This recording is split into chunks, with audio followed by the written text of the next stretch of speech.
샬롬, 말씀 읽어주는 김기용 목사입니다. 오늘도 기대하는 마음과 사모하는 마음을 가지고 하나님의 말씀 함께 읽겠습니다. 예레미야가 5장 11절부터 22절까지의 말씀입니다. 우리의 아내들이 시온의 거리에서, 우리의 처녀들이 유다 성읍에서 겁탈을 당합니다. 원수들이 우리 고관들을 목매달아 죽였고 우리 장로들에게 모욕을 주었습니다. 건장한 사내들에게 여자일을 시키고 어린 남자아이들에게 장정의 일을 시켰습니다. 성문에 가 보아도 현명한 장로들을 만날 수 없고 젊은이들의 음악 소리도 더는 들리지 않습니다. 우리 마음속에서 기쁨이 모조리 사라졌습니다. 춤은 통곡으로 바뀌었습니다. 우리 머리에서 영광의 면류관이 벗겨지고 땅으로 떨어졌습니다. 아, 우리가 어쩌자고 죄를 지었단 말인가. 이 모든 일로 우리의 가슴이 찢어집니다. 눈물이 앞을 가립니다. 허물어지고 황폐해진 시온 산에는 이제 승냥이들이나 어슬렁거립니다. 하나님, 그러나 주께서는 지금도 왕이십니다. 주의 보좌는 여전히 그대로이며 영원합니다. 그런데 어찌하여 우리를 잊고 계십니까? 어찌하여 우리를 저버리고 계십니까? 하나님, 우리를 주께로 돌이켜 주십시오. 우리는 돌아갈 준비가 되었습니다. 우리에게 새 출발을 허락해 주십시오.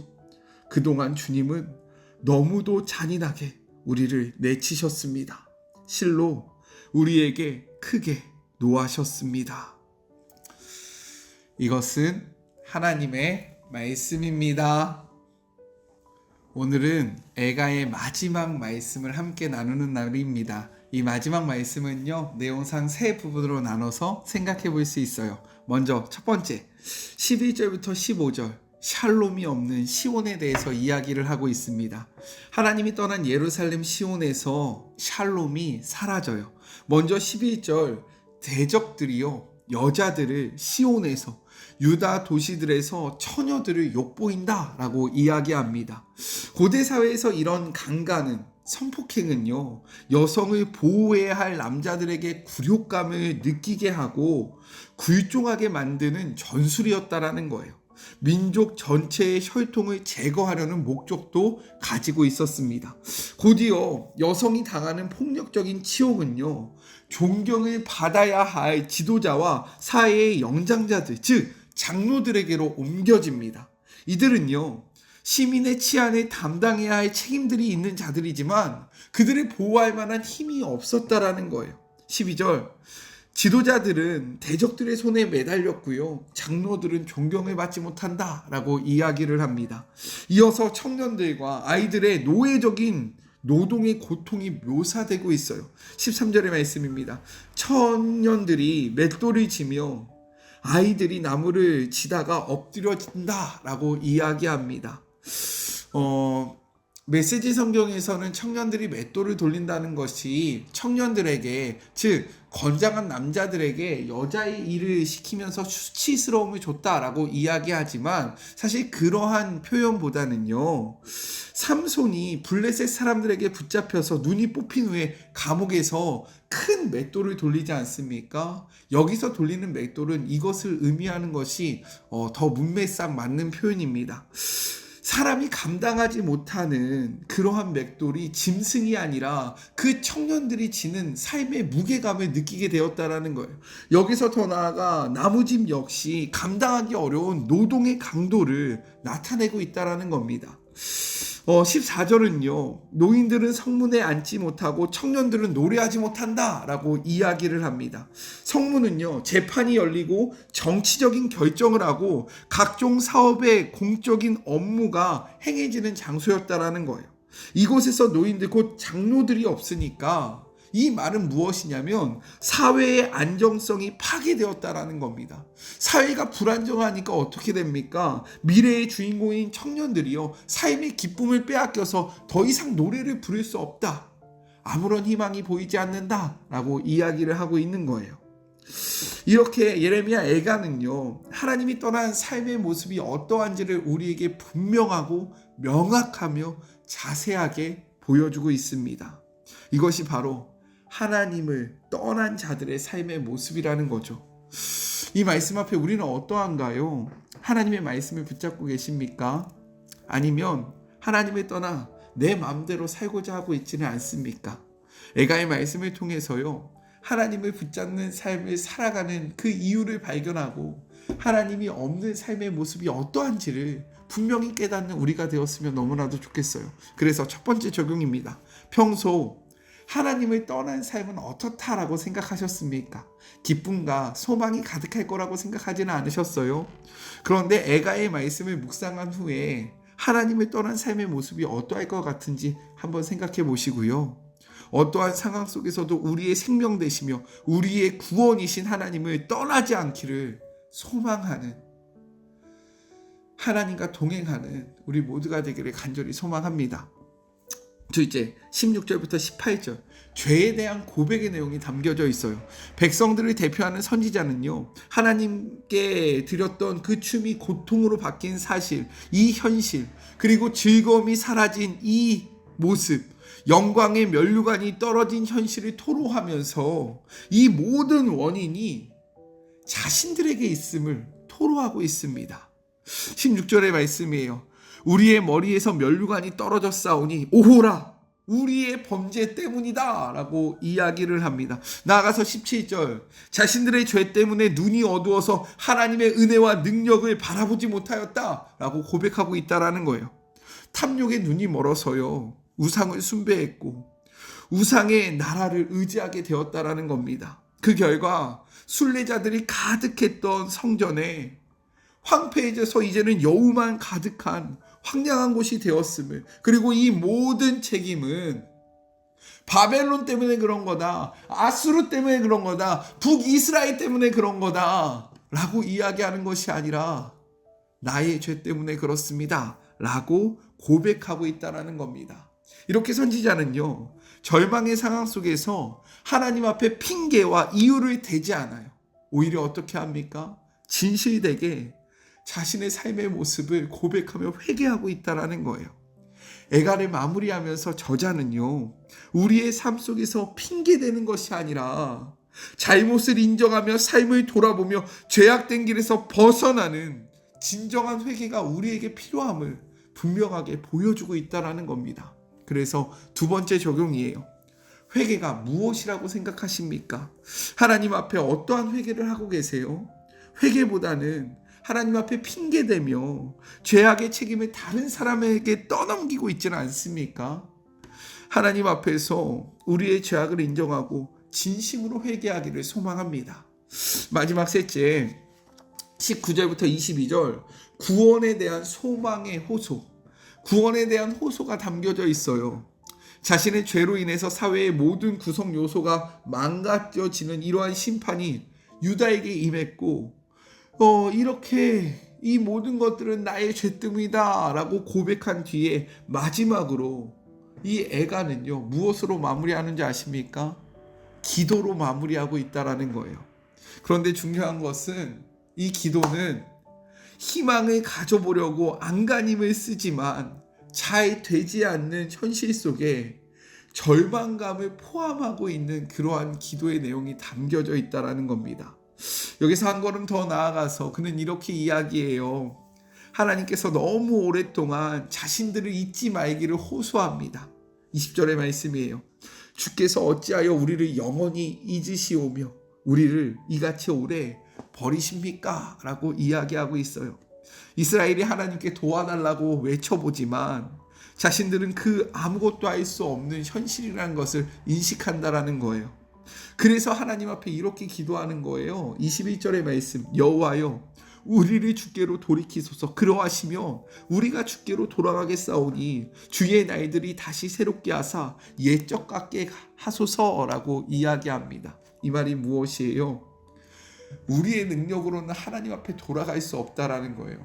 우리의 결단과 우리의 결심과 우리의 돌이킴으로는 하나님 앞에 돌아갈 수 있는 것이 아니라 어떻게 해야 된다라고 이야기합니까? 하나님께서 우리에게 오셔야 된다라는 거예요. 즉 이 문제의 해결의 주권이 자신들에게 있는 것이 아니라 하나님께 있습니다. 그러니 하나님, 우리에게 돌아와 주십시오. 그리하여 옛적의 그 명예를 회복시켜 주십시오 라고 이야기하고 있는 겁니다. 하지만 이러한 고백 앞에, 이러한 소망 앞에 절망적인 현실이 다시금 그들을 짓누른다라는 거예요. 22절의 말씀입니다. 주께서 우리를 아주 버리셨사오며 우리에게 진노하심이 참으로 크시니이다 라고 이야기합니다. 이 말이 무엇입니까? 현재의 고통을 견디면서 희망을 놓지 않겠다는 의지를 드러낸 표현이에요. 아울러 현실과 진리 사이의 간격 속에서 회복을 바라지만 고통의 깊이를 부정하지 않고 있다라는 거예요. 내가 하나님을 바라보고 있지만 지금 나의 현실은 이러합니다. 내가 이러한 현실 속에서 하나님을 의지하려고 노력하고 있지만 여전히 나의 앞은 너무나도 깜깜하고 여전히 나의 앞은 희망이 보이지 않지만 그럼에도 불구하고 내가 다시금 주님을 붙잡으니 주님 나에게로 돌아와 주십시오. 하나님 나를 놓지 마십시오. 하나님 나를 향하여 그 쌓았던 분노를 내려주십시오 라고 이야기하고 있는 거예요. 이 애가의 저자의 울부짖음이 이러한 모습이 곧 우리의 모습이 아닐까라는 생각을 해봅니다. 하나님을 향한 믿음과 현실의 고통 속에서 하나님을 신뢰하고 싶어요. 하지만 현실의 고통이 너무나도 커서 흔들린다라는 거죠. 애가의 저자는 이 애가를 통해서요, 죄의 결과의 처참함과 그럼에도 불구하고 이 상황 속에서 오직 구원은 하나님께 있기 때문에 하나님을 향한 구원의 소망을 놓을 수 없는 이 현실의 모습. 하지만 이 현실이 너무나도 아프고 힘들어서 하나님을 바라보는 것조차 어렵지만 다시금 하나님을 바라볼 수밖에 없는 이 믿음의 모습을, 이 믿음의 처절한 모습을 우리에게 보여주고 있다는 겁니다. 그런데 감사하게도 우리는 그 역사의 끝을 알고 있다는 거예요. 회복이 불가능해 보이는 이스라엘을 하나님께서는 어떻게 하십니까? 하나님이 약속하신 대로 그 포로의 기간이 끝나자 다시금 회복시켜 주신다라는 겁니다. 이 말이 무엇이에요? 현실이 보이지 그 현실의 막중한 고통 속에서 미래가 보이지 않는 그 암담한 상황 속에서 하나님을 향해서 소망을 놓지 않으니까 하나님이 이 상황을 역전시켜 주셨다라는 겁니다. 이렇듯 우리의 삶이 어려울 때 우리가 포기하지 않고 하나님을 바라보면요, 하나님을 의지하면요, 그 약속을 붙잡으면요, 하나님은 이 상황을 역전시켜 주신다라는 거예요. 마지막 세 번째 적용입니다. 소망을 품을 수 없는 상황 속에서 하나님을 향한 나의 모습은 어떠했습니까? 절망 속에 있는 것 같은 상황 속에서 하나님을 끝까지 신뢰하고 계세요? 아니면 하나님을 향하여 불평과 원망과 분노를 쏟고 있지는 않습니까? 소망이 없는 상황일수록 하나님을 놓치지 아니함으로 구원의 소망을 소유하는 우리 모두가 되기를 간절히 소망합니다. 우리 같이 기도할까요? 사랑의 하나님, 우리가 애가의 말씀을 함께 묵상하였습니다. 이 애가의 말씀을 통해서 하나님이 우리에게 분명히 말씀하십니다. 하나님의 심판은 있다.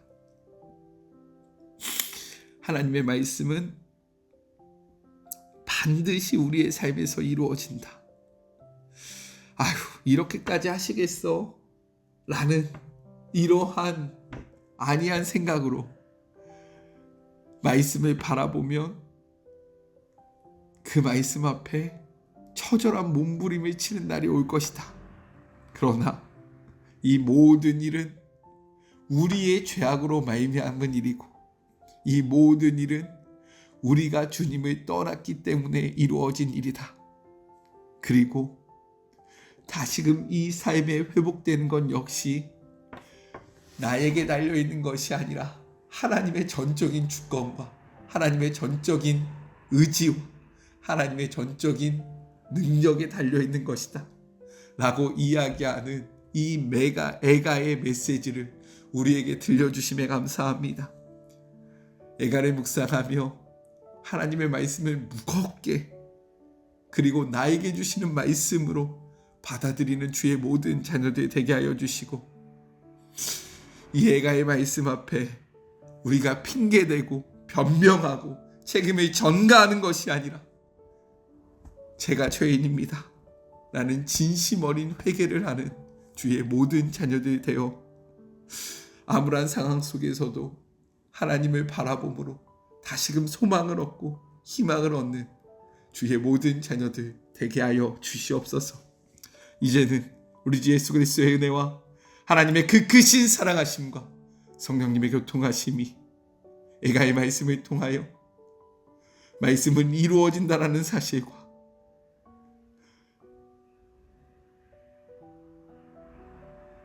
하나님 앞에 지은 죄의 결과가 너무나도 처절하다는 것을 가슴 깊이 깨닫고 죄로부터 벗어나기로 결단하는 우리 사랑하는 마리모 가족들 머리머리 위에와 이 절망의 상황 속에서 우리가 할 것은 우리를 향한 하나님의 긍휼을 바라보는 것이고 하나님을 놓치지 않는다라는 것을 기억하며 어떠한 상황 속에서도 하나님을 놓치지 않기로 다짐하고 결단하는 우리 사랑하는 마리모 가족들 머리 위에 지금부터 영원히 함께 하시기를 간절히 축원하옵나이다.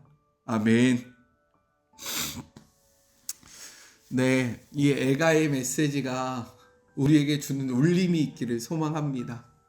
이 애가의 메시지를 통해서 하나님의 마음을 분명하게 깨닫고 하나님의 뜻으로 힘있게 나아가는 그리하여 구원을 성취하는 우리가 되었으면 좋겠어요. 저는요 또 내일 만나도록 할게요. 사랑하고 주님의 이름으로 축복하면서 오늘 하루도 힘내세요. 우리 내일 만나요. 안녕. 오늘도 수고하셨습니다.